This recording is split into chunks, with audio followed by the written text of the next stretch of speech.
হাতে মাত্র আর কয়েকটা দিন, তারপরে একেবারে উধাও হবে শীত।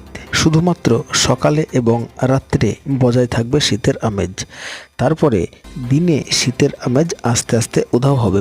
তো বন্ধুরা, আজকে আমরা জানাবো কবে থেকে শীত উধাও হবে এবং দুই বাংলার আবহাওয়া কেমন পরিবর্তন লক্ষ্য করা যাবে। তো সমস্ত কিছু আজকে আমরা আলোচনা করতে যাচ্ছি এই ভিডিওতে। তো দয়া করে ভিডিওটি সম্পূর্ণ দেখুন।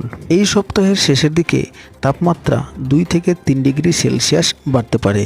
ঘন কুয়াশার সতর্কবার্তা আপাতত নেই, তবে দক্ষিণবঙ্গের জেলাগুলিতে সকালে হালকা থেকে মাঝারি কুয়াশা, পাশাপাশি উত্তরবঙ্গের কুয়াশা থাকছে দার্জিলিং, জলপাইগুড়ি এবং কোচবিহার এই 3 জেলাতে।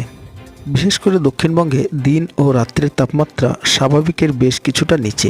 দক্ষিণবঙ্গের বিভিন্ন জেলাকে স্বাভাবিকের তুলনায় 2 থেকে 3 ডিগ্রির নিচের সর্বনিম্ন তাপমাত্রা থাকবে। তবে আগামী 24 ঘন্টাতেও একই পরিস্থিতি থাকছে। তবে বৃহস্পতিবার 12 ফেব্রুয়ারি থেকে তাপমাত্রা বাড়বে দক্ষিণবঙ্গের প্রায় সব জেলাতেই এবং পরবর্তী 3 দিনে 3 ডিগ্রি সেলসিয়াস বাড়বে সর্বনিম্ন তাপমাত্রা। মোটামুটি দেখা যাচ্ছে দক্ষিণবঙ্গে 14 থেকে 16 ডিগ্রি ঘরে থাকবে তাপমাত্রা। এছাড়াও দক্ষিণবঙ্গের উপকূলের জেলাগুলোতে তাপমাত্রা থাকতে পারে 15 থেকে 17 ডিগ্রি সেলসিয়াসের মধ্যে এবং পশ্চিমের জেলাগুলোর তাপমাত্রা থাকতে পারে 12 থেকে 14 ডিগ্রি সেলসিয়াসের কাছাকাছি। তবে সকালের দিকে হালকা শিশির কিংবা কুয়াশা থাকবে দক্ষিণবঙ্গের সব জেলাতেই এবং দক্ষিণবঙ্গের সব জেলাতেই শুষ্ক আবহাওয়া থাকছে, বৃষ্টির কোনো রকম সম্ভাবনা নেই। তবে কলকাতা সহ দক্ষিণবঙ্গের সব জেলাতে সকালে সামান্য কুয়াশা থাকলেও বেলা বাড়ার সাথে সাথে কুয়াশা পরিষ্কার হয়ে যাবে।